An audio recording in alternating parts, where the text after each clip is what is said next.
And one of Coast to Coast's favorite guests, Dr. Bruce Goldberg, with us. We will talk about hypnotherapy, out-of-body, reincarnation, and so much more in just a moment on Coast to Coast AM. Dr. Bruce Goldberg, of course, conducts hypnotherapy practice in Los Angeles, specializing in reincarnation, time travel, soul healing. Dr. Goldberg has been inducted into the International Hypnosis Hall of Fame, has written at least 21 books, more than 24 scientific articles on his incredible work, and he's even looked at me in the future. And here he is, Dr. Bruce Goldberg, back on Coast to Coast. Bruce, how are you? I am fine, George. It's always a pleasure to connect with you and the many great listeners of Coast to Coast AM, the greatest radio station and show in the world of radio. And this evening or this morning, we're going to discuss energy healing. I'm going to discuss my famous superconscious mind tap technique and how people can do it themselves. The fifth dimension, of course, Ascension technique, so you don't have to come back, teleportation, and, of course, reincarnation. I love it. You have such a passion for what you do, Bruce. What gets you so excited about this? Well, I'll tell you, I use hypnosis every day. I train all my, of course, patients to use self-hypnosis with the CDs, et cetera, and my practice and the computer sessions I do. But basically, if you use self-hypnosis on a daily basis, and I always recommend people do it, it's a natural daydream level, but if you do it a little bit more formally, what you can do is you can increase your production of DHEA, so you'll look younger. I play tennis better now than I did 30 years ago, okay, because of this. And I just have a love and a passion. This is a calling, just like you have your calling, both as yourself and as Dexter Monterey in another 100 years or so, And so, I mean, this is a passion. To me, most Americans, I find, most of our fellow countrymen really aren't thrilled with their job after X number of years. They get burnt out, and they get kind of like, yeah, whatever. And to me, I can't live that way. To me, my attitude is always have passion. I'm Dr. Positive here, and the passion, the positivity, and my devotion to training people to be psychically empowered to be all they can be and to use connection with their higher self, which is what we're going to discuss, is really part of it. Here's a little quote to show you what I think about life. Okay. We must all be big enough to admit our mistakes, smart enough to profit from them, and strong enough to correct them.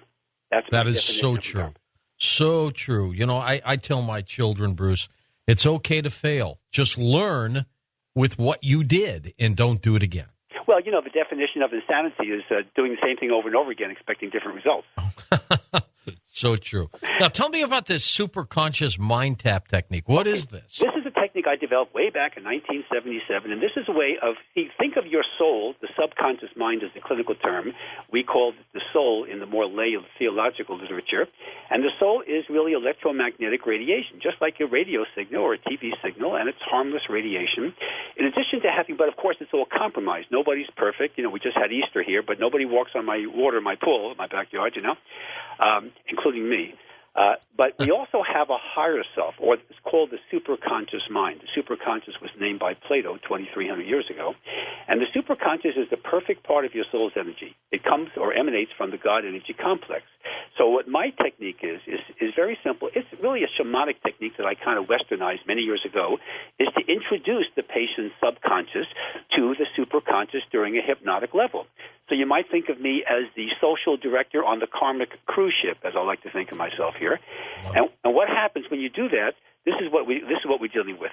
The subconscious mind now is compromised energy will now be exposed to its perfect counterpart, and it will then raise its own energy level, just like an immune system, like an energy immune system. So now it will be immune to issues it was previously vulnerable to. Because the healing energies originate at a spiritual level, they can work on any facet of a person's being. So you can overcome habits, phobias, meet a soulmate, overcome procrastination, just take charge of your life, become more positive, more spiritual, etc. Of course, the patient must be motivated and willing to experience the soul healing. Each one of us has free will to accept or reject any healing technique. The higher self, of course, directs the union of the patient's healing by way of energy. It's perfect energy, of course. And when I deal with illness, I look upon this as illness is not seen as a problem to be fought against. It's a condition of simply imbalance of energies. The purpose of illness is to bring something to our attention, and the higher self can actually, if you work with it, can balance it out and eliminate whatever the issue is. Soul healing cooperates with the body's own healing forces rather than overriding them like drugs try to do. They drive the disease process internally. Using soul healing, which is non-drug, no drugs whatsoever are ever prescribed by me here, you're actually solving it by removing the cause of the issue. And soul healing is completely natural. Every one of us has the ability to draw upon our own higher self and do this.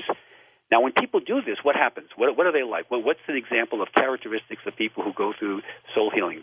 And by the way, I'm not the only one in the world who does soul healing. My technique is a little bit more efficient, but there's a lot of people out there doing things like this. Okay. People are more empowered. They look at the opposites of life as being meaningful, related rather than problems. They're more creative. They demonstrate a higher level of intense thoughts and feelings. They enjoy life a lot more. They have a lower fear of death, lower fear of fears in general, less susceptibility to fears. The out-of-body experience mechanism, which is part of this process, is critical to the reincarnation and ascension. So it's all part of the process of how we perfect our soul's energy. When you measure people like on the electroencephalograph, these patients will exhibit a greater synchronization between their left and right brain. And this has two side effects. One, it causes people to have a greater sex life. And secondly, it increases their brain power. So if you don't like those two characteristics, then don't do this, okay? Now, what's interesting about electroencephalographs with people who go through actual out-of-body experience understand the concept that all dreams are out-of-body experience, and that has been demonstrated by UCLA Dream Laboratory and others around the world. During an out-of-body experience, the skin may appear very dry and warm to the touch. The brain waves, the EEG as we call it, the electroencephalograph, tend to exhibit a narrow frequency band and produce a visible distortion of the body along with deep sleep and physical relaxation. So these are all positive things. When you go to sleep at night, you're actually in the REM cycle, the dream levels, for 3 hours a night. The problem is people don't know what they're doing. They tend to think about negative things before going to bed, so they go to the lower astral plane. Which is the worst thing to do, isn't it? Right. What you want to do a half an hour before going to bed, I always, with my patients, I give them CDs to play. They could read poetry. They can relax. Don't watch the 11 o'clock news if that's when you go to bed. Don't do that at that time. Do it early in the evening if you want. You want to last half an hour, think positive thoughts, just relax, chill out, do something you enjoy. No arguments with your wife or husband or whatever. Don't do any of that stuff. Do that early in the day if you're going to do that. Half an hour before going to bed is critical. When you do that, you're going to leave through either the 4th, 5th, 6th, or 7th chakra, preferably the crown chakra, the top of the head, the 7th, and the only place you can go is the upper astral plane if you do that. If you think of negative thoughts and do all the things I'm telling you not to do, you're going to leave through most likely the 3rd chakra, which is the belly button or the solar plexus area. And the only place you can go to is the lower astral plane, where you're going to meet all kinds of negative entities, Darth Vader and, all these weird, strange things, gargoyles and pixies and trolls and all the things you don't want to deal with. And they're going to harass you for 3 hours, and that's not a good concept. And that's why people wake up more neurotic than when they went to bed at night because they spend their time on the lower astral, and you don't want to do that. Is that also, Bruce, why some people wake up and they're exhausted? Right. They're kind of burned out because they've been literally chased for 3 hours. Now, when I wake up in the morning, and patients I train to do this, I am a ball of energy. Well, you've seen me. You see me in the studio and, television and radio, right?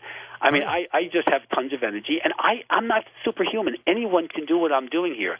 But when you have the upper astral plane experience, you're going to access your higher self. You're going to wake up recharged. I was on a media tour promoting a couple of my books several years ago, and I had literally 48 hours with no sleep. And I was doing workshops. I was on TV and radio. I was on overnight radio in New York, and all kinds of stuff. I went to Denver and New York for the 2 workshops, and et cetera, and I went to a major book convention meeting for the INATS meeting for the New Age bookstore people. And at the same time, I was using my superconscious mind tap rather than sleep because I didn't have time for the sleep. I take red-eye flights when I fly to the East Coast. And I had no problems. Everything went well, and by the time I finally got my 8 hours of sleep or 7 hours of sleep, I felt like Rip Van Winkle because I wasn't used to sleep for 2 days. But anyone can do this. I don't recommend that particular paradigm, but I do recommend anyone doing this. So that's the superconscious mind type. It's a great technique. My website, of course, has 5 different exercises so people can see what these are, including out-of-body experience, fifth-dimensional travel techniques that we'll discuss as we go through the night, too. And so this is the superconscious mind tap. And remember, the key issue here is out-of-body experiences in the 5th dimension, because this leads us to the next phase here, which is what I call the conscious dying training. And if your listeners have their computer around, there's a figure, the first figure or to the left of the figure of the little ET is the actual a diagram showing what I call a COBE, which is a conscious out-of-body experience. This is a technique which is really an ascension technique, and I'm going to show you what this means.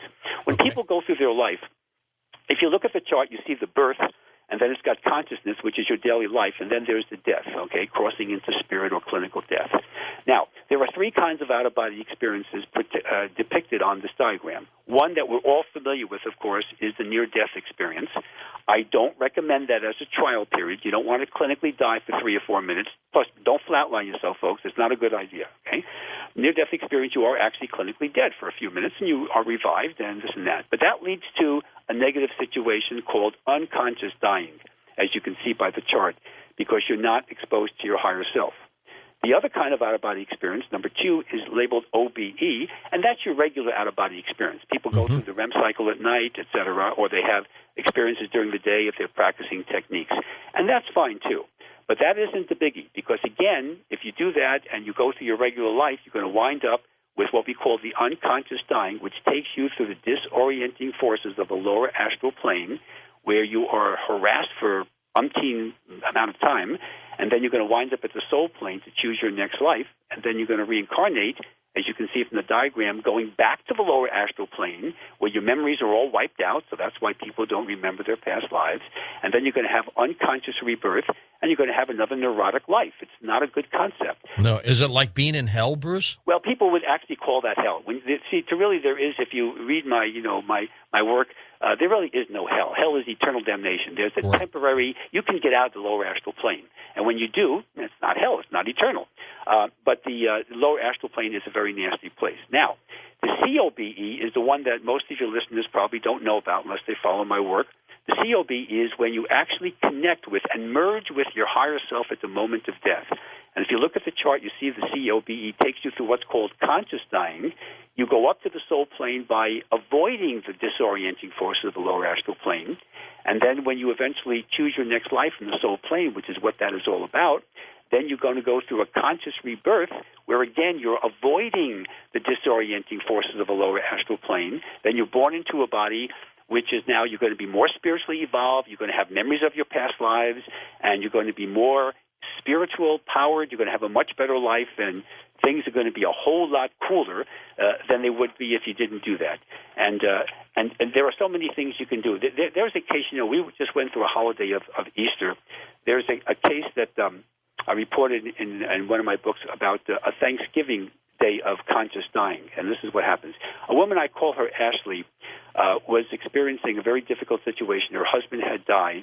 She came to my office a few months after to learn the techniques of conscious out-of-body experience and conscious dying. Now, even though her husband died unconsciously, it's still possible to connect with the person using techniques to help him go out of the lower astral into the upper astral and actually eventually to the soul plane to choose his next life at a more positive level. So I trained her how to do the techniques. Now, this was the first Thanksgiving that Ashley spent without her husband. And she did volunteer work at a local hospice program, and she went to that hospital at 9 o'clock that morning. Now, one of the male patients was very ill, and he was just about to die. So she decided to practice the technique of the conscious dying meditations, the before-death, after-death meditations, etc. And she did this with the man. He's still alive, and she thanked him for the privilege of being with him on that day. And she left the hospital and spent the afternoons with her friends. Now, at about 6 o'clock that evening, Ashley called the hospital to check on the man's condition, and the nurse informed her that he had died at 4 o'clock that afternoon. Ashley viewed his body. She wanted to see him again. And this is what she wrote to me after this experience. Remember, she's there about 3 hours after his clinical death. Right. This is what she says. I quote, "When I got there, he definitely looked at peace, but there was something else I sensed about him. I held my hands above his body and felt the most incredible, pulsating energy radiating from him. After just a few minutes, I could feel a tremendous shift in energy, and there was no longer anything over his body, but I could actually feel his soul rising up out of his forehead across my hand." And then she says, "Wow." That's an example of conscious dying. So Ashley became her own conscious dying therapist. That's a beautiful experience. And obviously she helped his soul on the other side, as well as her husband, and as well as her own growth, because she obviously grew as a result of this. So this is an example of what we call conscious dying, and the COB, it's called the COBE, the conscious out-of-body experience. Can you ever be in a situation, Bruce, where you've left your body and can't get back in it? Actually, the only time that happens is when you clinically die, literally. You have what's called that silver cord that everybody has heard about, right? And right. The silver cord is actually a connection between your subconscious mind and your higher self. Now, when you go through any kind of near-death experience, for example, when you're going to come back, the silver cord is not severed; it's still in one piece. When you clinically die, the silver cord now is severed, and that means you ain't coming back. You're going to be going through the various dimensions, eventually winding up at the soul plane.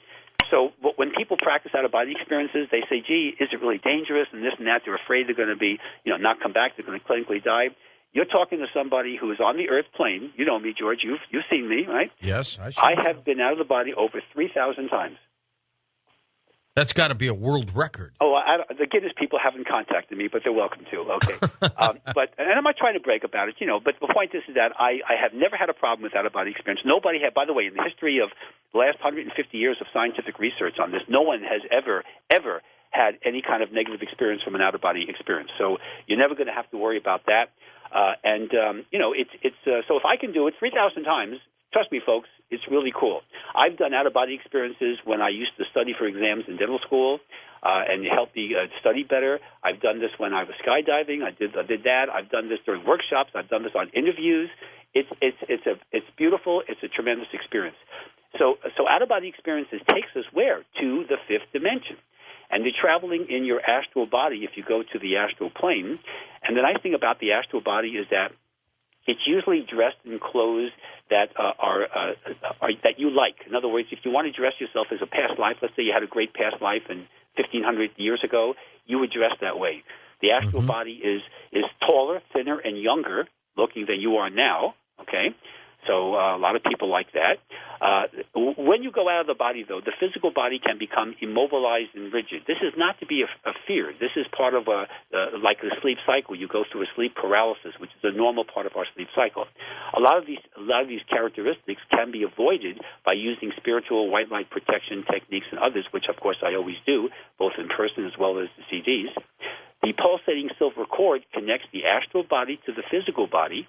The cord appears to become thinner as the distance between the two bodies increases, and it is pulsating. And it's got like little stars, like little iridescent little things that you see as you look at it. The closer you get to it, it's really interesting.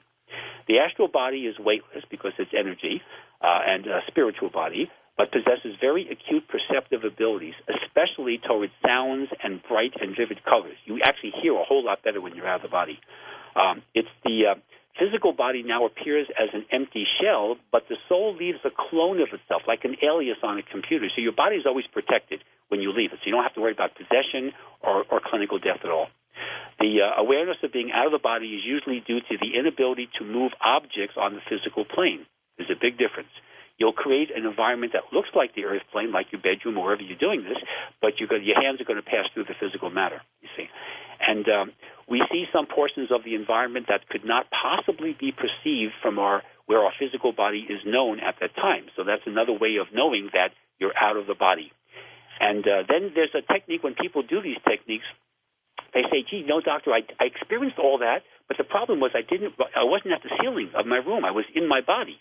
And there's a technique I labeled called IBEs years ago, and IBE stands for in-the-body experience. You have all the characteristics of an out-of-body experience because you're really technically not functioning from the earth plane. But you don't leave. But you stay within the parameter of the physical body. But now you're using your astral senses. So now you can use your astral eyes, see into the fifth dimension, which you can't do with your physical eyes. Your astral ears can hear things from the fifth dimension. You can observe parallel universes as well as all the other dimensions that are out there. So it's a really cool experience. And it will eventually lead to a full-blown out-of-body experience once you remove the fear of leaving the body and just practice a few techniques. And it's just a beautiful experience. And when you're in the IBE, you have what's called dual consciousness, where you actually are aware of both physical plane, earth plane experiences, as well as the astral plane or the fifth dimension. Hold on, Bruce. We're coming back for more with you on what I ask you about these entities that are out there grabbing us when we come back. Well, about 8 feet under, actually. That's pretty deep. We're coming back in a moment with Dr. Bruce Goldberg as we talk about these other dimensions and these entities that are there to grab us. Next hour, we'll continue chatting with Dr. Bruce, plus we'll take your phone calls on Coast to Coast AM. Bruce, before we get into some of these other entities and these dimensions, what's new with you? What's new with the website and some of your I work? want to since we talk about reincarnation tonight, I want to reincarnate my offer from last time, the book Exploring the Fifth Dimension. If your listeners order it from my website, they will get a free CD called the Fifth Dimensional Travel to guide them out of the body. It's a very, very successful technique, and it's been used by thousands of people. Now, to get the free CD, you have to order the book.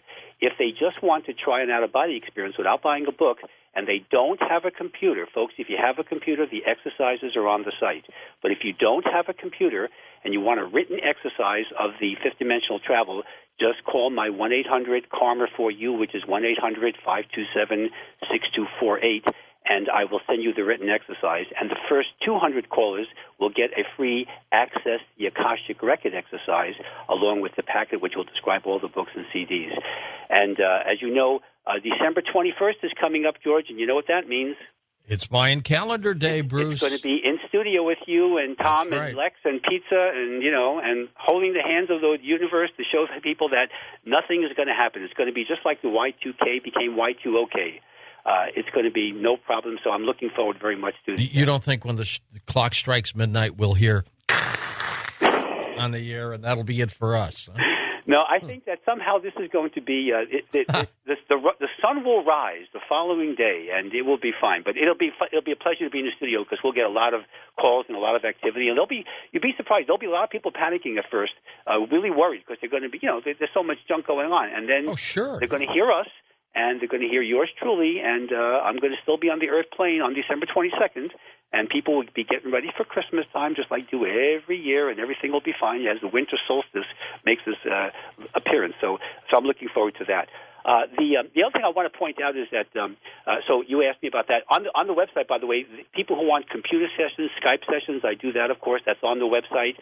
There's also a depiction of time travel, tracks of a time traveler that we've discussed so many times is on there.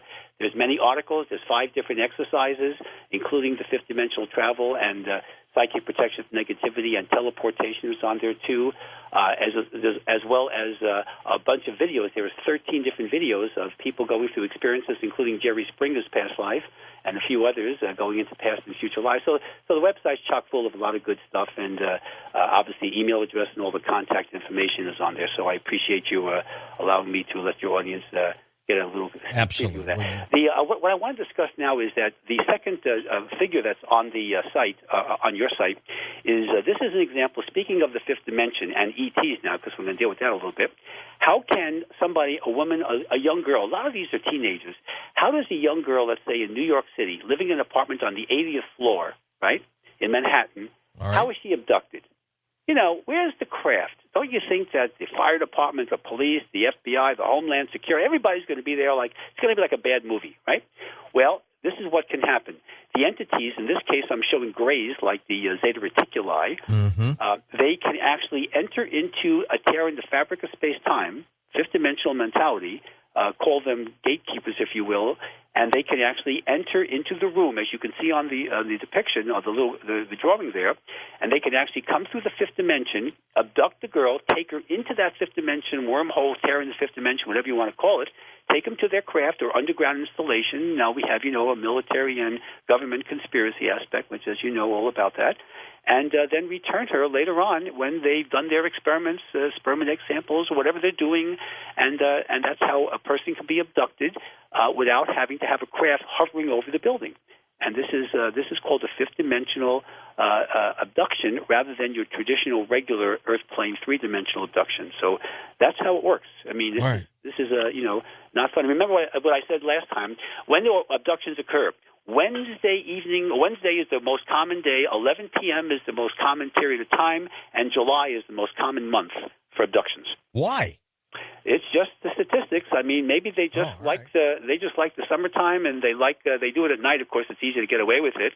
And why Wednesday, middle of the week? I don't know. Maybe no TV's on. I don't know what's going on. Who knows? That's the thing. Those are the statistics. Now, a couple of advantages. People always say, when you go out of the body, I've done this 3,000 times to show you that it's perfectly safe. What are the advantages of doing that? Well, one, by traveling through the fifth dimension, you are symbolizing the reincarnation cycle and the eventual ascension. So guess what? You eliminate the fear of death. Death is nothing to be afraid of. It's changing dimensions and eventually a new body. It's like getting a new car. You can also contact lost loved ones, especially with the conscious out-of-body experience or training I talked about earlier. You can contact spirit guides, angels, your own higher self, right?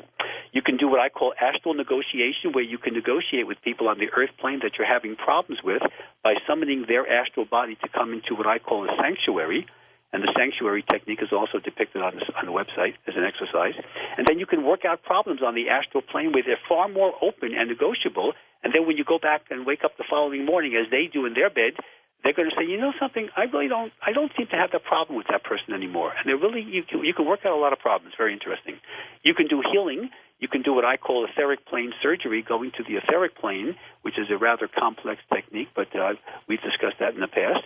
You can increase your creativity if you write, if you sing, if you write, perform music, whatever your creativity is. You can see the future, because the future is part of the space-time continuum. All time is simultaneous. You can facilitate your own ascension by your own spiritual growth. And last but not least, especially with my sanctuary technique, you can meet time travelers, ETs, the good ones like Pleiadians and some of the others, and enjoy and be enhanced both by data as well as your own karmic cycle and just the universe. So these are really cool things. Now, when you're in the fifth dimension, there are entities you're going to run into. Now, we've talked about you can meet your own spirit guides and angels and things like that. Well, departed souls are very important. You can meet a departed loved one, which can help you overcome the bereavement or grief cycle. You can meet people who are having their own near-death experiences. They're going to be passing through the fifth dimension, too. Now, they'll eventually go back to the earth plane when they're resuscitated, but you can do what we call these near-death experiencers. You can meet, of course, your spirit guides and angels and, of course, your higher self. Now, you don't want to go to the lower astral plane, because you're going to meet lower astral entities, and they're not going to like you. Okay, they're going to treat you like they're going to try to torture you and do all kinds of things that you don't want to do. So you want to always go to the upper astral. And you can't avoid that area, right? Yes, you can. You can, by using the techniques, the protection techniques, and the techniques that I do in my practice and the CDs, et cetera. Everything is protection. And if you do these techniques right and don't have drugs, don't use, believe me, folks, this is a big thing I get. Don't take a hit on a joint. Please, don't use cocaine, crystal meth, whatever. Don't do that. Don't take any kind of medication. You're going to go wind up in the lower astral, and you are not going to have a lot of fun. So you want to do this au naturel, and you want to do this with, please, no drugs. You can meet, again, extraterrestrials, like we talked about the Zeta Reticuli. You can meet the Pleiadians and others. You could also meet the time travelers, et cetera. And these are the kind of entities that they hang out in the fifth dimension. They use that as a way. How do you get a craft from Zeta Reticuli 25 light years away to the Earth plane or to our Earth planet? What they do is they go through what's called a warp drive technique by traveling through the fifth dimension. And our current physicists today will tell you that the models are there. We know that. The Alcubierre warp drive, this Mexican physicist years ago, developed the models, and it has never been criticized. It's never been destroyed or knocked academically by his colleagues. So we know you can actually zip through the universe without having to worry about traveling the speed of light, and having unbelievable mass, and you can't do that. You can do that by going through the fifth dimension, and that's how they do it. And there are gatekeepers, Pleiadians, for example, are gatekeepers that make these trips rather routinely.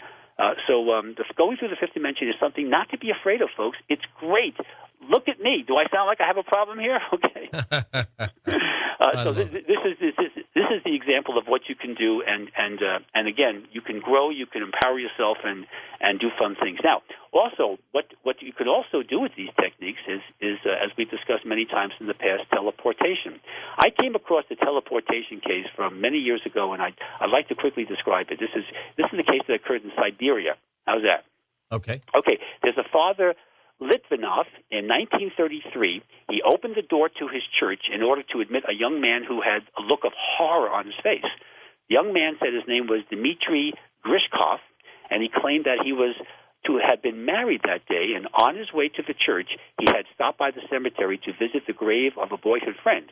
As he stood there paying his respects, he was startled to see an image of his friend who had been dead for over a year. As he turned away from the cemetery to make his way back to the village, he became terrified when he realized that nearly everything in the small Siberian town was different. Dmitri ran from the church, shouting in anguish that he had to find his family, his friends, his bride, and Father Litvinov noticed a strange light and a gray mist around the young man. That's very important now. And in a blink of an eye, he had just vanished right before his eyes. Well, Father Litvinov never saw the man again, so he went through the old parish records, and he discovered that in the past 2 centuries, a schoolmaster and 2 other priests experienced encounters with the boy who stepped into the future. In his parish records, he also found the name Dmitri Grishkov, the young man who had stopped by a friend's grave on the wedding day in 1746 and mysteriously disappeared. How's that? I like that. Leave it to the Russians, huh? Tell me about the law of karma, Bruce. Well, basically, this simply says that, the law of karma is that whatever you are exposed to as karmic lessons, and they're not always punishments. Sometimes you just have to learn tough lessons. If you learn them, you grow, you don't have them repeated, and you move on. If you don't, you get interest and penalties. If you do something stupid or negative to somebody purposely, you're going to have to pay for that. Maybe not that day. Maybe the person that, or if you do something, you get away with something. Maybe you'll get away with something temporarily, but eventually you're going to have to pay the piper. And so the law of karma is the law of cause and effect. It means if everybody practiced the law of karma like the golden rule, think of it that way, wouldn't we have one hell of a nice planet? Right? We sure would. Who would do anything if they knew they're going to get it paid back to them? I, for example, I have people, I have a lot of contacts, and I do favors for friends and people that I even hardly know sometimes. And I know by doing that, there's somewhat of a selfish motive. I do a favor for someone, and their life improves. I get pleasure out of that, but I know the universe is going to reward me for that, like being on Coast to Coast, as an example. So the law of karma is simply just be cool, follow universal laws, be spiritual, do things with a positive motive. Your motive is more important than the actions. If you do something nice and you kind of mess it up because maybe you weren't trained in something or whatever you're doing, but your motive was good, you're not going to earn negative karma. But if you purposely try to hurt someone or just play games with people, folks, don't do it.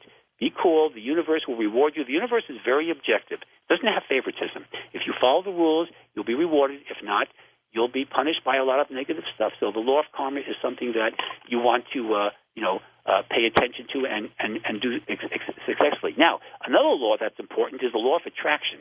This is a biggie. The energy you send out is what you get. Now, you know me as Dr. Positive. Your listeners are constantly emailing me and say, how come you're so positive? Okay.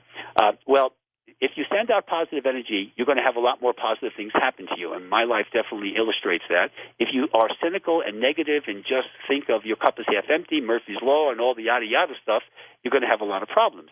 You can also use the law of attraction to help yourself in other aspects of your life. You can help your family, your friends. You can attract a soulmate. You can get a good job. You can find that perfect car or clothes or vacation spot, whatever you want to do. If you send out positive energy, the universe will respond in kind. And if you send out negative energy, you're actually psychically attacking people. If you do that, you will also send out things in kind, too. Remember in your first book, George, when you talked about the radio station, the young girl who was being hit on by all these radio dudes and stuff? Remember that? Yep. The psychic attack part, and what happened to all these guys who were trying to do their nasty things and play games with her? Every one of them suffered, right? What goes around comes around. Right, that's exactly the point. That's what it means. So, and remember, the golden rule is not people theologically classify that as a Christian principle. The golden rule precedes Christianity by thousands of years. It's in the Vedas and Indian literature, the Puranas and the Bhagavad Gita. It's all over the place. It's simply the universe way of saying, look, we're going to help you guys out, because you guys need a little bit of help. Just do these things and you'll benefit. And that's what it's all about. So, the law of karma, the law of attraction, there are many other universal laws which, the Exploring the Fifth Dimension book and my other books will also depict those in detail so people can read them and see how to apply those. It's kind of fun. And in reincarnation, another nice thing about this, one of the fun things about this, is the documented cases. Don't you just love those, My famous case, The Search for Grace, which was CBS made into a movie, was about a woman who was murdered in 1927 in a past life as Grace Doe's, and she gave me about 24 facts, 22 of which were completely verified by old newspaper reports, but 2 of them weren't. As it turns out, the reporters were wrong, and she was correct. It's one of the most documented cases of the last century. And there are many other cases of documentation. You had, remember the James Linenger case, the World War II pilot, the young boy? Little boy. The little boy was the World War II pilot, a very interesting case.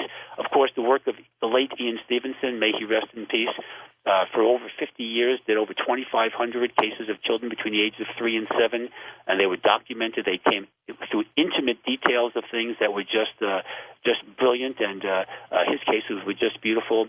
One example of a case of he talked about this very young child was a boy in Beirut, who spoke of a 25-year-old mechanic thrown to his death from a speeding car on a beach road. And according to multiple witnesses, the boy provided the name of the driver, the location of the crash, the names of the mechanic's sisters and parents and cousins, and people who he went hunting with, all of which turned out to match the life of the man who had died several years before the boy was even born, and who had no apparent connection with the boy's family. This was a very poor family. They didn't do much traveling. What's interesting is that, let's say a person gets stabbed to death by the right side of their body, okay, like where your appendix is. Right. Well, it's not uncommon. It's infrequent, but it's not impossible for the person to be reborn in a new body, remember, you're not genetically related. Most lives are completely different genetics, so you don't stay in your family very often. That's extremely rare. And when the boy is born, let's say it's a boy, he's going to have a birthmark that's going to symbolize the exact same place where he was stabbed in that past life. That's pretty dramatic. The late Ian Stevenson's more recent books, the latter books of his life, the last few books he wrote, talked about birthmarks and all kinds of things that occurred because of the actual physical manifestation of the death of the previous life. So you can actually see that. People can actually see, if you do have certain birthmarks or some unusual characteristics of your body, and you do some past life regressions, don't be surprised if you're going to see how they actually relate to it. Now, another concept of reincarnation, which my work seems to be rather unique about, is what I call paragression. Now, past life regression is going back into a past life. We know that. Progression is going to the future. A paragression, as we've discussed several times in the past, is going into a parallel universe. So it's the same time frame, but now you're in a different universe. Everything looks the same, but the events are different. Okay. That's where Dexter Monterey has even more listeners. Absolutely. And, Bruce, let me ask you this about reincarnation. We're going to hit the break, come back with more, and take some calls. But do people who lived in a different life know the other people in their present life or their other reincarnated life? Do they all stay together? Well, there is a certain, for a certain number of lives, not all your lives, because the average person out there has had 1,000 past lives, I can tell you right now. I mean, that's a conservative number here. There are certain groups of people that it could be your family, your parents, your lovers, your good friends, whatever, colleagues, that you will reincarnate with several times. And we can do what's called karmic scripting when I do a regression to find out who's who. But eventually you're going to move on. Just like with spirit guides, you have spirit guides around you. When you perfect the things and master that level, you're going to get new guides on a more higher level. So, yes, you do reincarnate. We call this group karma, and we can determine that, but you're not going to have the same people over thousands and thousands of years. That's unless it's a soulmate or somebody really important to you. Most of the time, it's just people who you have to learn certain lessons from and work with, and that can include family members, but you're eventually going to move on. So not everybody's going to be around every single life. All right. Dr. Bruce Goldberg with us. His website linked up at coasttocoastam.com. Very simple for you. It's drbrucegoldberg.com. One of his books, of course, he's got many out there, but one is called Exploring the Fifth Dimension, and he'll toss in a free CD for you, but you have to order it off his website. We'll be back in a moment on Coast to Coast AM, final hour, and we'll take your phone calls and your stories. Maybe you've been undergone hypnosis, and you can tell us a story. We'll be back.